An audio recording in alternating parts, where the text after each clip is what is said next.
everybody. Welcome back to episode 71 of Talkoffamepod podcast with your host, Kyliemontigney.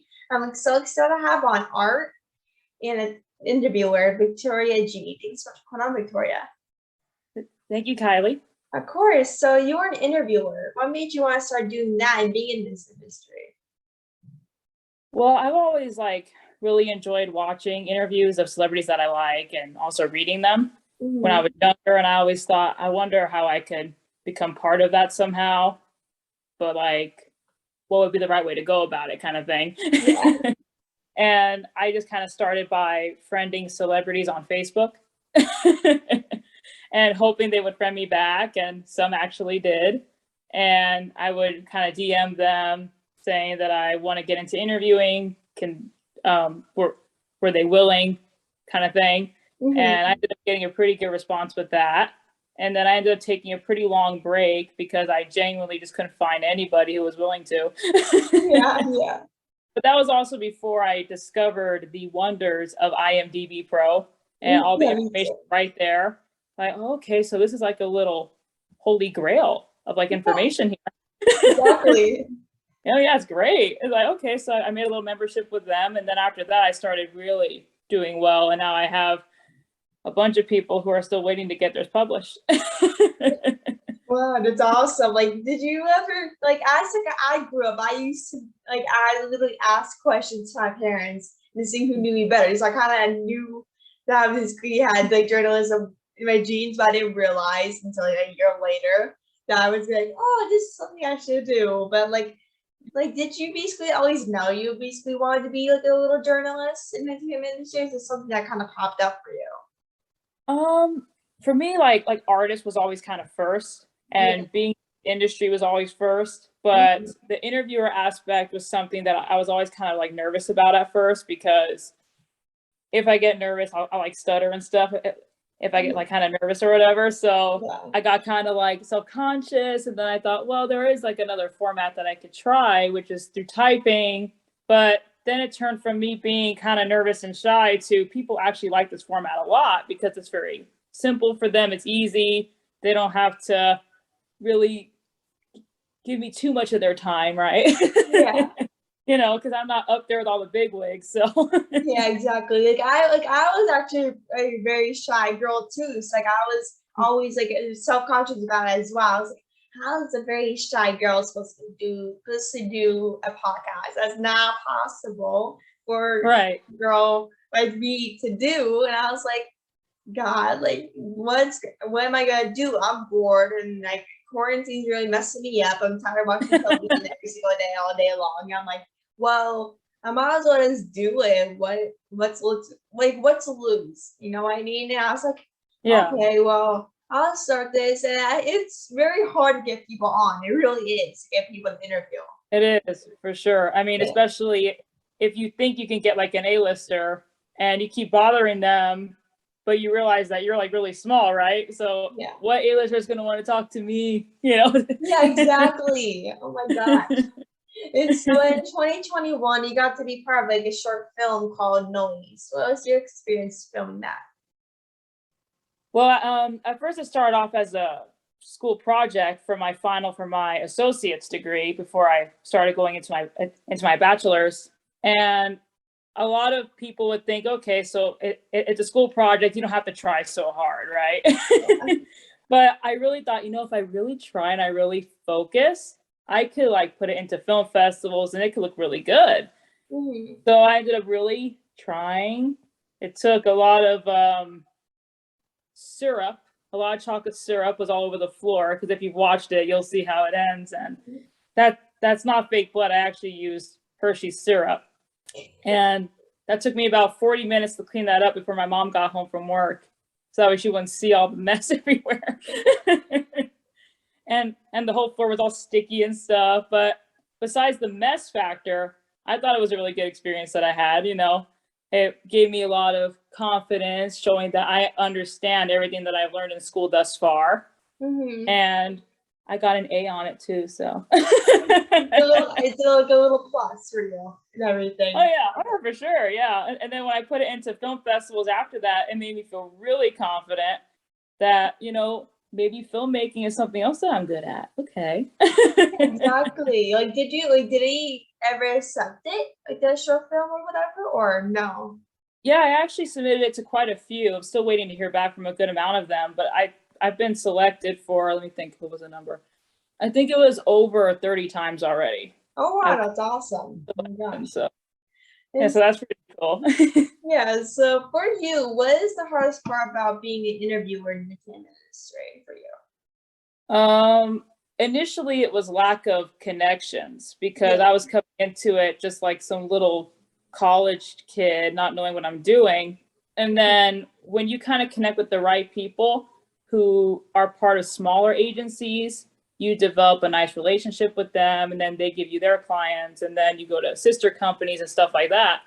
So initially it was the lack of connections. And then now that I would say I have a good amount of connections, now it's just keeping it consistent. Because I have this thing where if I go too long without posting one, I start to feel like guilty, I guess. Yeah, I'm the same exact way. If I'm like, if I don't post a specific amount of time, I'm like, I need help. I need to post this as soon as Yeah, possible. because a lot of it is like, it's not just for us, someone else is also wanting this posted. Yeah, So we're doing it for ourselves, also for them and for their family, for their team. And if I don't post it, all those people don't get to see it. So I start to feel bad. So at least once a day is when I try to post one. But if I genuinely don't have one to post, then I can't post something, right? yeah, exactly. I'm like, every time I don't have anything to post, I'm like, whoa, like I need something to post. Like, hello, answer your message. Like I usually send out like dozens of messages like every single day. Follow-ups are like the best part, aren't they? Yeah, exactly. It really is. So, do you have anyone that you look up to as an interviewer, or in general, do you have anyone that you look up to? Well, there was a lot of people that I grew up watching, like Barbara Walters, Oprah Winfrey, Yeah. just to name a couple of the classic favorites, because I think like when it comes to interviewing, a lot of it's like having a particular style. Yeah. And every interviewer is going to have their style. Are they more about like fun little questions? Do they just talk about the person's work? Do they get very personal with them? I think everyone has their own style. Yeah. So I kind of look at the styles that I like and I take a little bit of each thing and I make my own little format. Yeah, I'm the same exact way. I think myself like, oh, I like what this person's doing. I should really kind of get the idea of what they're doing and try to put it in my work to see how much it changes and makes an impact. But Yeah, exactly. Sure. yeah, and you were the owner of Toast, the Arts, and what made you kind of want to start doing that? Well, I was always like interested in getting into the industry for like working for a studio. Yeah. But while I wait to get in there, I thought, well, I could kind of start my own little business that provides artistic services. That's kind of like a studio. And with that, I was able to do my short film. I had that stamped on it, which makes it look really good for film festivals also if you have some kind of a studio attached, even though it's my own. Yeah. And I did it also for my cousin and I. We actually used to have a little YouTube channel called Cousin's Corner. So with that, I also produce, I guess you could say, the videos with my company. And I did some like little freelance work. I've done like little logos for people and little freelance jobs like that. So it's a very small company, but I'm hoping that it gets bigger. And then the pipe dream is that I kind of team up with like a Nickelodeon or something. Yeah, Kind of like that's what like a dream of mine. I was like, I want to be working with Nickelodeon someday. Yeah, for sure. I mean that's my childhood right there, I know, same here. Like my whole childhood is like Nickelodeon, like Disney Channel.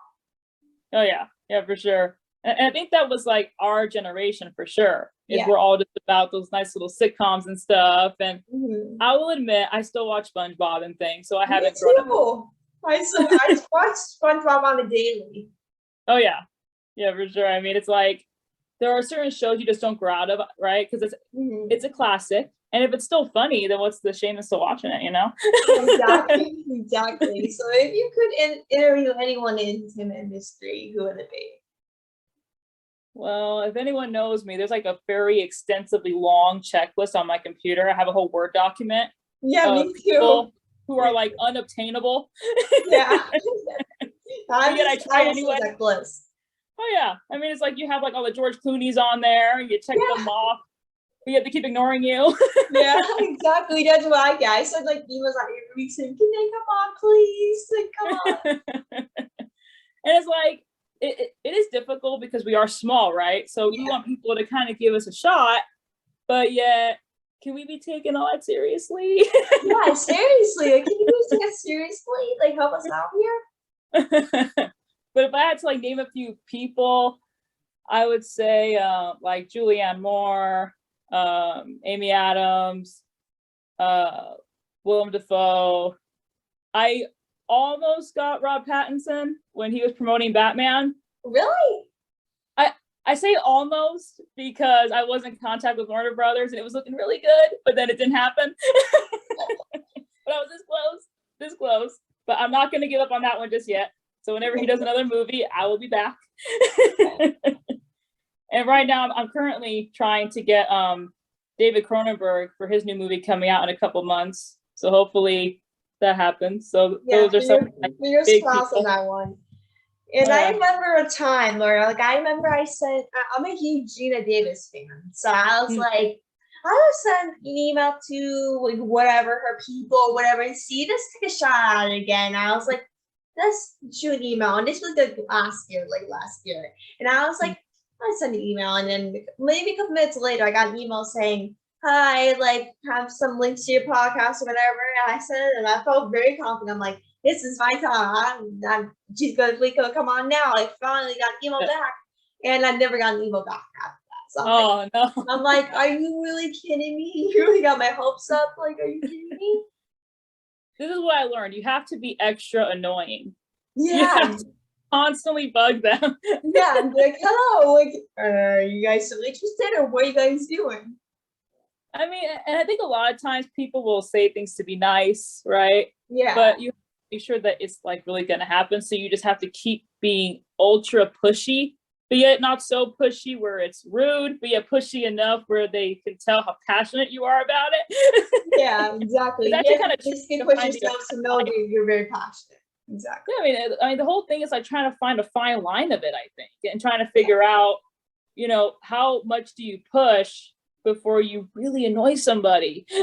Yeah, that's what I think. I'm like, I want to have this person on, but I don't want to keep annoying them. Like, be like, hey, can I have Gina on again? Like, can I please have them on for a millionth time this month? Like, like, I just want to know. Like, give me a number. Give me like a little timeline on what's gonna happen.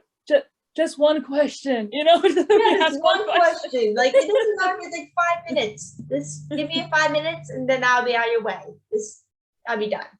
Yeah, it's so simple. Just give them to us, you know? Yeah, just give them to us. Like, come on. And so since quarantine started back in 2020, how much do you think has changed in terms of like interviewing since the pandemic started? Well, when the pandemic started, I felt really nervous about like reaching out because I didn't want to look insensitive, I guess would be the right word. Like, okay, the whole world is literally falling apart. The last thing I should care about is interviewing. Yeah, exactly. But yet the whole idea keeps me sane and shows me some kind of normalcy. I'm all about having some kind of normalcy whenever the world is exploding. Yeah. And even if that is just talking to some people. And I think it took like 2 months off during the first 3 months of quarantine, because I was thinking, I don't want to reach out. And then what if people are kind of going through it right now or something? Yeah. So I kind of waited it out. I was stalking other outlets, both big and small, and seeing it. Hey, if they're continuing on, then I feel that it's appropriate if I do as well. Yeah. And then I think it was, I want to say it was in April 2020. And I ended up actually getting contacted by one of the agencies that I have a good relationship with. And they gave me this one kid, he's an actor. And I'm like, okay, so if I'm getting people, that means we're all still working. So I feel confident that I could keep this going. So I interviewed that one actor, and then I continued on after that. And I don't think I really stopped. I think I probably did it consistently, like one a day for a good while. I don't think I took like a whole week off during 2020. And if I did, it was like to post some drawings or something. That way people don't think that I'm dead, you know, that I'm constantly posting stuff. Yeah, exactly. Like there was never like a time where I was like, I never stopped. There's always episodes are coming out like every week if I have fine guests. But there's really a time where I basically took, like last year, I basically took like a whole summer off. I was like, you must need a break. I mean, I posted about like 1 or 2 episodes during the summer, but I was like, I've been doing interviews so much. I think I need a break and just kind of lay low a little bit and just do months like summer's ending, I'll catch back up on and just kind of relax and chill.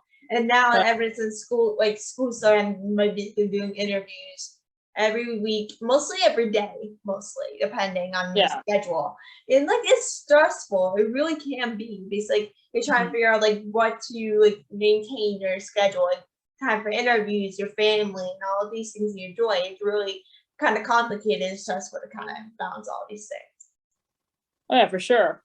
And I mean, and I think with the COVID, I mean, a lot of people weren't really sure how do you continue being a journalist, right? Yeah. But the way I've always done it was like it was a lot of social distancing anyway, so I didn't really have to change a format.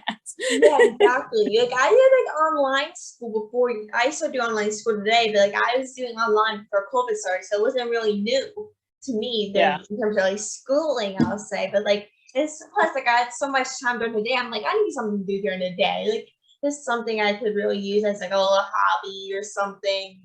And I didn't take it seriously. I didn't think I would take this podcast this far. And like a year later, I'm like, how is this many people already on the podcast? Like 71 people? Like, are you kidding me?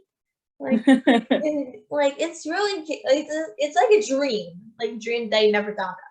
It really does. That's very true. That's a very good point, I think. And also, I mean, I think with a lot of it too, the way how the world has changed so much, the format of Zoom has just really skyrocketed, not just for schooling, but even for the whole press world as well. If you think about it. I mean, if a celebrity doesn't have to leave their house, that right there is great for them too. Yeah, exactly. This big, I'm just gonna do like a 20-minute Zoom meeting. This night, like a nice shirt, random pants, and then get changed after. It doesn't matter. Oh yeah, exactly. And so the final question for the interview is, what's some advice for younger generations that like to do a little interview one day? Well, I still think I'm like really small and like young, but for those that are smaller and younger than me, probably to really just constantly watch interviews first. Yeah. It doesn't matter if you like the actor or not, just watch everyone's interview and observe what kind of questions they're getting asked and really look at how they answer it. Because there are certain questions that I'm sure they're just tired of being asked all the time too. You know, especially if it's like a press junket, they're getting asked the same thing 20 plus times. So if you want yourself and your interview to stand out, you have to think of things that maybe they're not getting asked all the time. I mean, it's such a simple question, but the first thing I always ask is whatever inspires someone to become a singer, actor, whatever it is. Because it's such a simple question, but a lot of people, they don't ask that, which you have to assume this could be someone's first interview. And they want to learn what inspired this person to pursue this. There's so many career choices. So why did you pick that? So, you know, and the reason could be a simple little one sentence, or I've gotten paragraphs back, you know? So it really depends on someone's style for how they type, and in my case, for how they type, or like in your case, for how they talk. Like I have a tendency to repeat a lot. That's exactly. I always repeating what you said before. Yeah, and then like with rapid fire questions, it's something I always knew that I wanted to add when I knew I was going to do this, because I've always thought it's kind of fun and it breaks up the whole monotony of an interview too. Because you ask all these serious questions and then you ask a few little fun ones and people know like this little random trivia about you. So the biggest advice, watch interviews until your eyes get tired. Yeah, exactly. don't, burn out your eyes because you need them, but, Yeah, watch exactly. attending interviews, really study what people are asking. And if you genuinely love this industry and you respect this industry and you respect the people in it, really think about what you're going to ask, because you don't want to put them in a position where they're uncomfortable. You don't want to ask someone something too personal or anything like that, especially for the sake of just getting gossip, because that's not what we're doing this for. Yeah, exactly. Because I'm not, Yeah. There are some people who probably are, but it depends on what kind of site you work for. I'm 100% self-employed, so I have full control of what I ask, and I choose to go the more professional, fun route and not scare anybody. Yeah, I was the exact way. I was like, this will be a good question to ask someone. Then think myself like, I don't want to get too personal on this person. Like that's like I want to ask. Like sometimes I'll be like, I'm dying to ask this question. Then I'm like, I'm afraid this is too personal to ask. Like I don't want this person to get uncomfortable while I'm asking. And I mean, there are certain celebrities who are willing to answer personal questions, and that works. But I don't think I could see myself ever asking a personal question. Yeah, I think I would feel really bad about it. yeah, it depends on the personal question. It really does feel it depends. Like I don't answer anyone's questions no matter the question, but then at the end of the day, I might feel uncomfortable, but I wouldn't care. I'm like, if this person really wants to know about this subject, I'll answer. It's like even if I felt uncomfortable, I'll be like, oh yeah, I'd answer for you to get more about me and my life in general. Even though it does make me uncomfortable at some points. I've never been asked a personal question, so I haven't had to skate around anything. So I'm not self-trained in skating yet. So Yeah, me too. Me too. So like there's some questions I got asked that were like kind of like hit me. I'm like, oh god, like I can't do that. And like there were some points that I kind of felt that, but then today I'm like, oh well, I should really answer this. I never got answered this question, and something to learn from. And like at some point I'm like, oh god, this question, oh no. Like it really depends on the interview and the questions. It just depends on like the questions they ask. Yeah, for sure. Yeah. Yeah. So I just want to thank you so much for coming on the podcast and jumping on. Takes some time day to come on the podcast. It means so much. It was such a pleasure to speak with you. You too. And we'll definitely speak soon for sure. Thanks so much for coming on. Thank you, Kylie. Of course. Thanks for the opportunity. Of course. Thank you so much. We will definitely speak soon for sure. Thank you. Bye.